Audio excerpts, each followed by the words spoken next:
Hi cuties, today we got the Xbox Developer Direct, and with that, we saw deep yummy dives at games coming this year for Xbox like HELLBLADE 2 bitch, a surprise Square Enix showcase, Avowed, and Indiana Jones. First, I want to start with my most anticipated game of 2024, Senua's Saga HELLBLADE 2, motherfucker.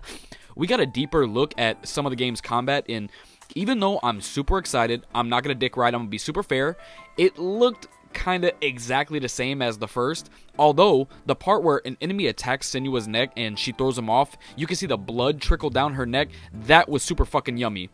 The graphics are still so fudging gorgeous, and when they started to show the combat, I thought it was still in a cutscene. Like, what the fuck? Another interesting thing that they talked about was how Senua conquered her inner demons of the past, which makes me wonder if they're going to tone down some of the psychosis she experiences. Obviously, there's still going to be some, like when she sees different objects because of the puzzles and stuff, but maybe not as much creepy whispering in her ear. I hope not, though, because it's one of the most unique aspects of the original, and I love being tormented and being told that I'm a dumb bitch while playing. The most important part to me is that they finally confirmed the rumor of it being dropped May 21st as a Day 1 Game Pass exclusive. And I'm so happy it's only 4 months away because I feel like it's been teased for so long now. I just got a notification while recording this video that the game is going to be $50, but it's a digital-only release. That is so incredibly disappointing. I would love to keep this game physically preserved forever, right next to the first one on my shelf, but Xbox is continuing to show that they don't give a flying fuck about physical media for their first-party releases anymore, and it makes me shed tears. Let's just move on before I go on a rant about that. The Square Enix showcase was a surprise, and I'm not gonna lie to y'all at all. I don't give a fuck about the Mana or Mana series, whatever, but here's the 18th one for y'all. Here's some pictures and stuff, and if you like this, I'm happy for you. You know, the colors are nice. The art is cool. Avowed! We finally got some actual uninterrupted gameplay deep dives for Obsidian's next project, and yep, it's Obsidian as fudge. They showed off some of the new combat mechanics where there's a nice little shooty pew-pew gun. You can dual wield them, have a sword and a wand, have 2 wands. The Outer Worlds combat was serviceable at best, so I'm not expecting generation-defining hack-and-slash gameplay here, but it looks like an improvement over their last game, and that's all that matters to me. Other than that, though, the game's world is so gorgeous. The color palette is super vibrant and dull when it needs to be, which I appreciate, as well as the art for the cover. I mean, this box art is brilliant, bruh. I believe you're going to be a silent protagonist again, which works well for me, and I also noticed a slight change in the camera angle during the dialogue sections. Instead of the creepy-ass New Vegas style where people veer deep into your soul, this takes more of a Baldur's Gate approach where they're slightly looking off, I guess, to look at your character instead of down the 4th wall. I'm perfectly okay with this because eventually after staring a character down for 5 minutes, you start to get hypnotized and slightly scared of them, so Avowed is confirmed for a fall 2024 release, and I can't wait to lose a good chunk of my life exploring all that game has to offer, bitch. They also showed off Aura, which is like a Civilization type game. It's coming this year. Yep. Last but certainly not least, we got that sumbitch Indiana Jones newest game, made by Machine Games. I'm sure some of you are aware, but they made the newest Wolfenstein games, and when I first heard it was going to be them behind this game's development, I knew there was no way they could make it fully third person, and it turns out the Ripper was correct, yet again. They showed off some sick first-person gameplay with the whip. Indiana Jones also let off some John Jones 3-piece combos on some dumbasses in the clinch, and of course some revolver shooting. One thing that I'm curious about is if the game will be rated T for teen or not. We didn't see any blood, and I know Indiana Jones is mainly PG-13, but it's funny to think that the Wolfenstein developers are going to be making an FPS with no crazy-ass, bloody, gory moments and such.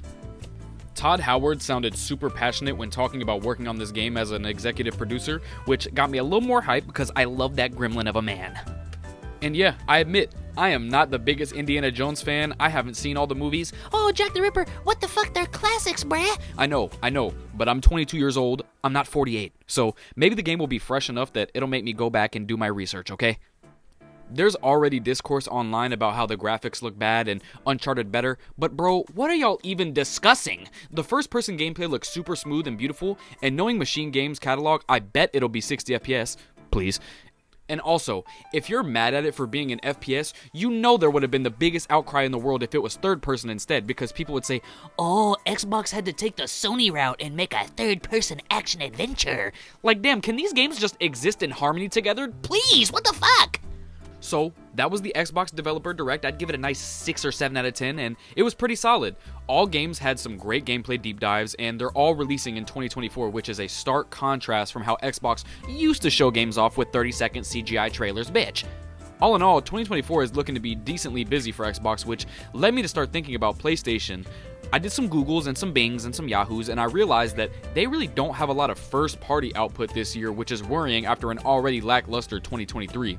Sure, PlayStation is getting like Last of Us 2 Remastered tomorrow, which is like, come on, it's basically a $10 DLC, bro. And yes, they do have exclusives like Final Fantasy VII Rebirth next month, Silent Hill 2 maybe, bitch, Helldivers, and Rise of the Ronin. I just definitely wish that there were more new IPs on the horizon for them, maybe from Bin Studio, the developers of Days Gone, or even Sucker Punch with Ghost of Tsushima 2, or an Infamous remake. I don't know, man, something!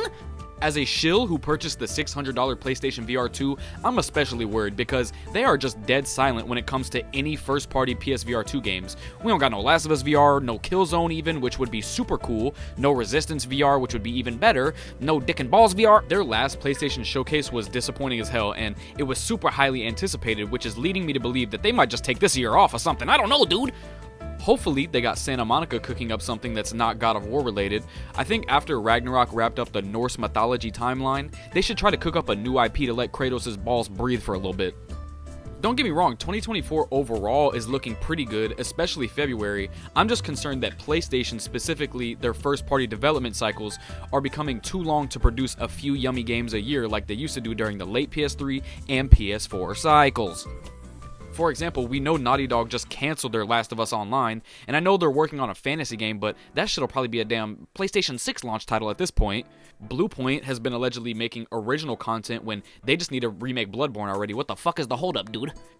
And they closed Japan Studios, which had so much creative and unique talent. I'm gonna kill myself, bro. Okay, maybe I'm being a little dramatic, and Sony will announce 17 games in the next week, and I'll look like a dumbass, but I just want 2024 to be as fun as 2023 was, and it's looking like it will not be the case. However, I'm still very excited, especially after the Xbox Developer Showcase, and I hope y'all are too.